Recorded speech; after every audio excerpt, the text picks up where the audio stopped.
The Quran informs us that Muhammad's only miracle was the Quranic revelations themselves. On what basis do the hadiths invent an abundance of other so-called miracles when the Quran itself speaks of none of them?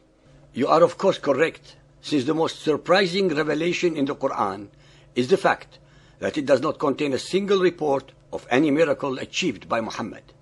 On the contrary, in several verses, more than 20 of them, they deny him the ability to perform any, just to prove either the existence of Allah or to impress the pagans so that they may convert. All these verses assert only three things: that he was human, that he was a warner, and later as the messenger of Allah.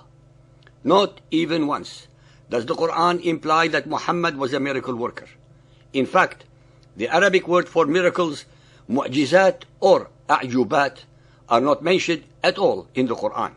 Al-An'am 6.48. We send the apostles only to give good news, mubashirina, and to warn munzirina. Many verses of the Quran preclude the need for miracles, yet the ahadith are full of them. A serious and unacceptable contradiction, since if Muhammad did perform miracles, they would have been obviously recorded in the Quran. 6.50. Say, I tell you not that with me are the treasures of Allah, nor do I know what is hidden. أعلم الغيبة. Nor do I tell you I am an angel, malak. I but follow what is revealed to me.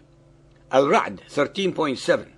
And the unbelievers say, why is not a sign sent down to him from his Lord?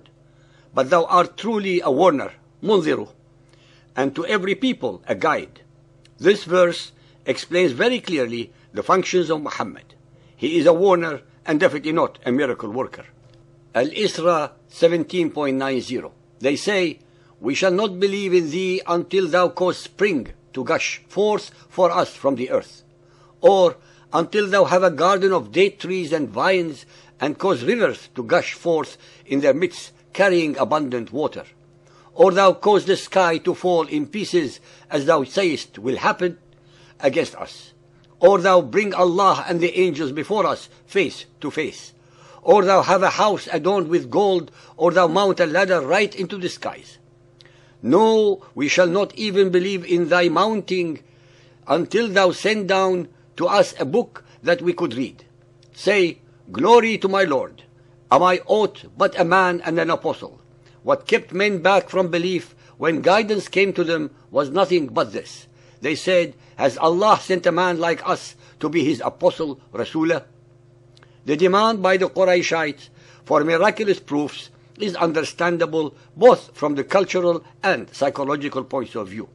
They could not accept that a mere human being, a less than equal to their nobility, could claim such superiority as Muhammad did. They needed tangible and clear proofs that Allah was on his side as he claimed.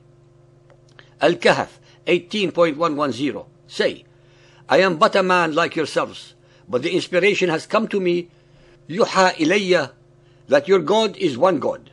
Muhammad denies his need to demonstrate miracles because he only gets inspiration. Sahih al-Bukhari Hadith 1.454, narrated by Anas bin Malik.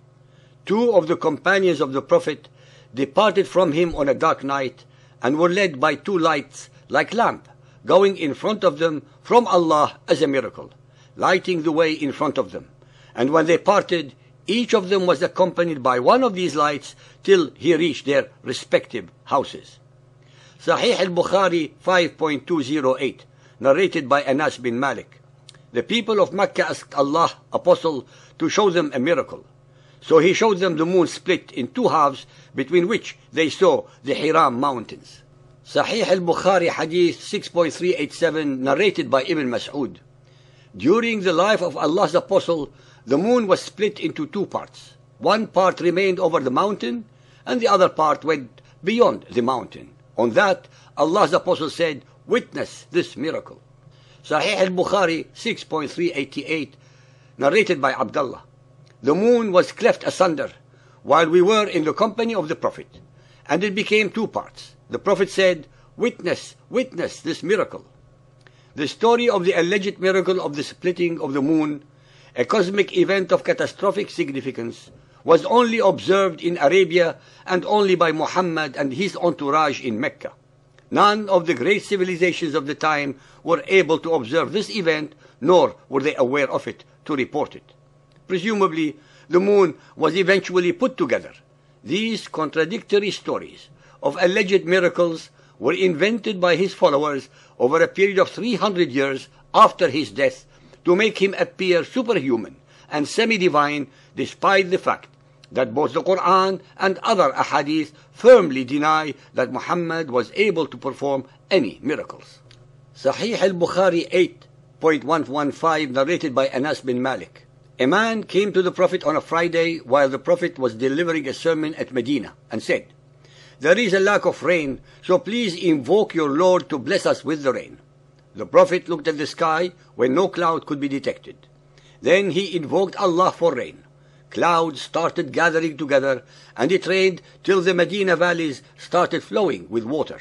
It continued raining till the next Friday. Then the man, or some other man, stood up while the Prophet was delivering the Friday sermon and said, "We are drowned. Please invoke your Lord to withhold the rain from us." The Prophet smiled and said twice or thrice, "O Allah, please let it rain round about us and not upon us." The clouds started dispersing over Medina to the right and to the left, and it rained round about Medina and not upon Medina. Allah showed them, the people, the miracle of His Prophet and his response to his invocation. Sahih al-Bukhari 9.379 and 6.504, narrated by Abu Huraira. The Prophet said, "There was no prophet among the prophets, but was given miracles, because of which people had security or had belief. But what I was given was the divine inspiration which Allah revealed to me. So I hope that my followers will be more numerous than those of any other prophet on the day of resurrection." This admission by Muhammad shows clearly that he was not party to any miracles, which is contrary to all the lies that were concocted about him by his followers after his death. If the above alleged miracles did occur, the ahadith then contradict all the verses of the Quran that deny Muhammad performing any miracles whatsoever. In fact, the Quran asserts that the only miracle that Muhammad needed as proof to his followers are the Quranic verses themselves. While the events of the Exodus and all the miracles that the Israelites witnessed were collective in daylight and night and beheld by the whole people, not a single alleged miraculous event in the life of Muhammad was witnessed by any other beside him, not his wife Khadija, nor Aisha, nor any of his other immediate male or female followers. Another incredible difference is the fact that the miracles of Moses were forewarned, while those of Muhammad, the ayat, were afterthoughts. For example, before any of the miracles befell Egypt, Pharaoh was warned of exactly what was going to befall his country if he refused God's commands. In the case of Muhammad, no such forewarnings are mentioned. Almost every so-called miracle occurred in the dead of night, without any other witnesses, from his first encounter with the alleged angel Gabriel through to his second and subsequent encounters over a period of 23 years. Nor were there any witnesses to his alleged physical night flight to Jerusalem, in spite of the fact that his wives denied that he left their side on this occasion. The same Muhammad that the Quran asserts were given no signs, miracles, except the words of the Quran itself, was transformed by his followers into a man performing astounding miracles in their ahadith, not one of which is based on reality or fact, and all of which are contradicted by the Quran. Believers and unbelievers, the more we investigate the Quran and hadiths, the more we uncover outright lies, deceptions, contortions of history and science, as well as mendacities that boggle the mind in their depraved indifference to logic or common sense.